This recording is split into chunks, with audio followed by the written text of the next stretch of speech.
दोस्तों आज हम विद्युतीकरण के इलेक्ट्रॉन सिद्धांत पे बात करेंगे, आवेशन के इलेक्ट्रॉन सिद्धांत पे बात करेंगे।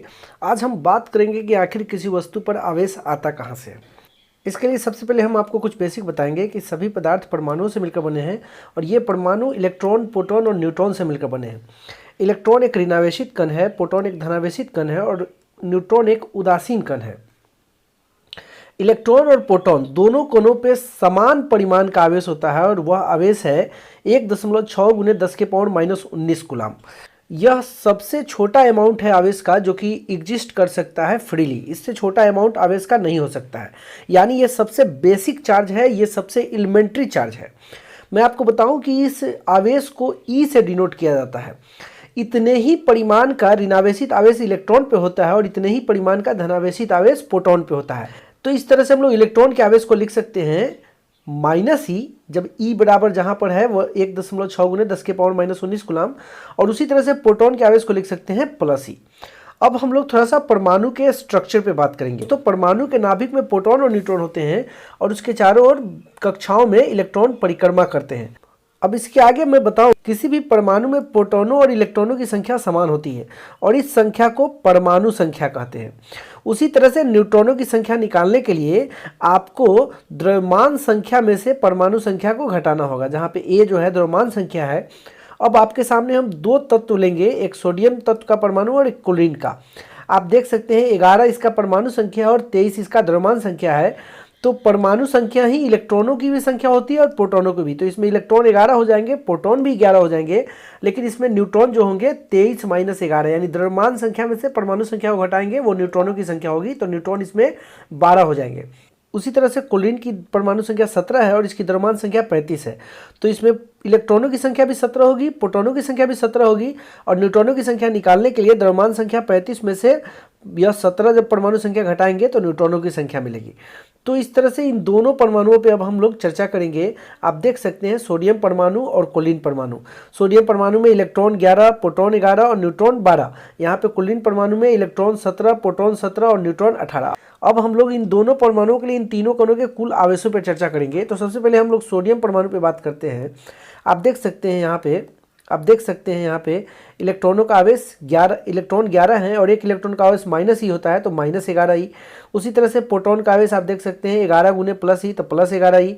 न्यूट्रॉन का आवेश 12 गुने 0 आवेश होता है, तो 0, तो ये -11 ई +11 ई, टोटल आवेश 0 हो जाएगा।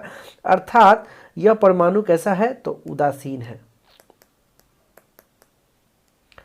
इसी तरह से आप यहाँ पे देख सकते हैं क्लोरीन परमाणु में इलेक्ट्रॉनों का आवेश जो है 17 इलेक्ट्रॉन होते हैं, 17 × -e बराबर -17 ई। उसी तरह से आप देख सकते हैं प्रोटॉनों का आवेश 17 गुने प्लस ई बराबर +17 ई, और न्यूट्रॉनों का आवेश 18 गुने 0 बराबर 0, तो ये -17 ई +17 ई, ये हो जाएगा 0। तो यह भी परमाणु कैसा होता है, तो यह भी परमाणु कैसा है, उदासीन। तो हम यहाँ पे आपको बताना चाह रहे हैं कि कोई भी परमाणु, चाहे सोडियम परमाणु हो चाहे क्लोरीन परमाणु, उस परमाणु के अंदर ऋणावेशित और धनावेशित कणों की संख्या अथवा ऋणावेशित और धनावेशित आवेश समान होते हैं और इस कारण से उसका कुल आवेश 0 होता है, जिसके कारण परमाणु उदासीन होता है। तो कोई भी परमाणु प्राकृतिक रूप से उदासीन होता है। तो जब परमाणु उदासीन है तो अणु उदासीन है, अणु उदासीन है तो पदार्थ उदासीन है, जब पदार्थ उदासीन है तो पूरा ब्रह्मांड उदासीन है। तो जब सब चीज़ उदासीन है तो फिर आवेश आता कहाँ से है, इसी पे हम लोग को डिस्कस करना है। मैं आपको बताऊं कि अगर हम लोग किसी को उदासीन बोलते हैं, इसका मतलब यह नहीं है कि उसमें आवेश नहीं है। उदासीन बोलने का अर्थ यह हुआ कि उसके अंदर आवेश है, लेकिन उसके अंदर के ऋण आवेश उसके धन आवेश के बराबर है, यानी दोनों में एक संतुलन है। आप कभी भी उस वस्तु पे आवेश अगर लाना चाहते हैं तो धन आवेश और ऋण आवेश में असंतुलन उत्पन्न करने के लिए किसी एक पदार्थ अथवा परमाणु में से ऋणावेशित अथवा धनावेशित कण को दूसरे पदार्थ अथवा परमाणु में भेजना पड़ेगा। तो आप देख सकते हैं कि प्रोटॉन या इलेक्ट्रॉन को आप भेज सकते हैं, इन्हीं दोनों के पास आवेश है। वास्तव में किसी पदार्थ अथवा परमाणु का विद्युतीकरण आवेशन इलेक्ट्रॉनों के स्थानांतरण के कारण होता है। प्रोटॉनों का स्थानांतरण आप नहीं कर सकते हैं, कुछ कारण है। सबसे पहला कारण, प्रोटॉन जो है नाभिक में रहता है और नाभिक परमाणु के बहुत ही अंदर होता है। आप समझ जाइए कि परमाणु का आकार 10⁻⁻10 मीटर के रेंज का होता है और नाभिक का आकार 10⁻⁻15 मीटर के रेंज का, यानी परमाणु नाभिक से 1 लाख गुना बड़ा होता है। यही कारण है कि जब एक परमाणु दूसरे परमाणु के साथ इंटरेक्ट करता है तो उस इंटरेक्शन में प्रोटॉन भाग नहीं लेता है, इलेक्ट्रॉन भाग लेता है। यही कारण है कि आवेशन इलेक्ट्रॉनों के स्थानांतरण के कारण होता है। दूसरा कारण मैं बताऊं कि इलेक्ट्रॉन नाभिक की ओर विद्युतीय बल से आकर्षित होते हैं, लेकिन नाभिक के अंदर का प्रोटॉन नाभिकीय बल से आकर्षित होता है, और नाभिकीय बल प्रकृति का सबसे प्रबल बल है। उस बल के विरुद्ध प्रोटॉन का बाहर आना आसान नहीं है। तीसरा कारण मैं बताऊं कि प्रोटॉन की अपेक्षा इलेक्ट्रॉन एक बहुत ही हल्का कण है। प्रोटॉन का द्रव्यमान इलेक्ट्रॉन के द्रव्यमान से लगभग 1800 गुना अधिक होता है। यही कारण है कि ऊर्जा देने पर हल्के कण के स्थानांतरण की संभावना अधिक होती है। अतः इलेक्ट्रॉन का स्थानांतरण ही आवेशन के लिए उत्तरदायी होता है। जैसे मैं आपको एग्जाम्पल के लिए एक इलेक्ट्रॉन को सोडियम परमाणु से क्लोरीन परमाणु में स्थानांतरित करके दिखाता हूँ। एक इलेक्ट्रॉन अगर इसमें आएगा, क्लोरीन अगर एक इलेक्ट्रॉन ग्रहण करेगा तो इसमें इलेक्ट्रॉनों की संख्या हो जाएगी 18, और यहाँ पे ये त्याग करेगा तो इसमें इलेक्ट्रॉनों की संख्या हो जाएगी 10। तो यहाँ पे हो जाएगा 10, तो यहाँ पे हो जाएगा 10e, और यहाँ पे हो जाएगा ये 18, आप देख सकते हैं ये -18 -10e, और यहाँ पे +11, यानी यहाँ पे आवेश हो जाएगा +e। और उसी तरह से यहाँ पे -18e, चूँकि इसने एक इलेक्ट्रॉन को ग्रहण किया है, तो यहाँ पे +17e, तो यहाँ पे हो जाएगा -e।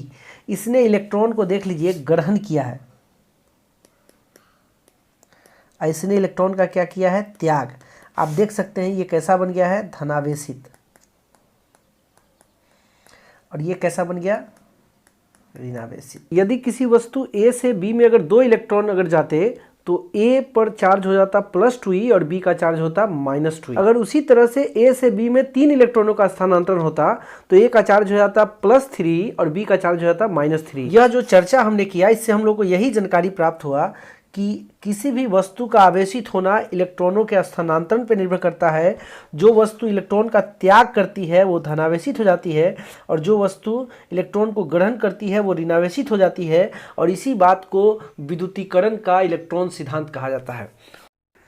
दोस्तों, अब इस टॉपिक से रिलेटेड आपको हम कुछ टिप्स बताएंगे। टिप नंबर 1, मैं आपको बताऊं कि यह बात तय हो चुका है कि जो वस्तु इलेक्ट्रॉन ग्रहण करती है वो ऋणावेशित बनती है, लेकिन यदि किसी वस्तु के पास पहले से भी ऋण आवेश हो और फिर वो इलेक्ट्रॉन को ग्रहण करे तो उसके ऋण आवेश में क्या होगी, वृद्धि होगी। यदि कोई वस्तु पहले से धनावेशित है, यदि वो इलेक्ट्रॉनों को ग्रहण करती है तो उसके धन आवेश में क्या होगी, कमी होगी।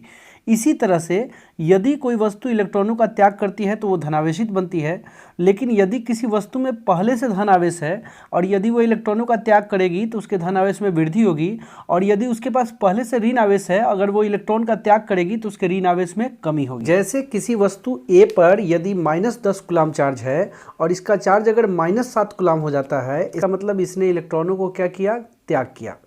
ठीक इसी तरह से यदि किसी वस्तु B पर अगर 10 कूलम आवेश है +10 कूलम, और यह वस्तु यदि उदासीन हो जाती है तो हम ऐसा नहीं सोचेंगे कि इसने अपने प्लस चार्ज को अपने से बाहर निकाल दिया, क्योंकि प्लस को ये निकाल नहीं सकती है। जो भी स्थानांतरण आना जाना होगा वो इलेक्ट्रॉनों के साथ होगा।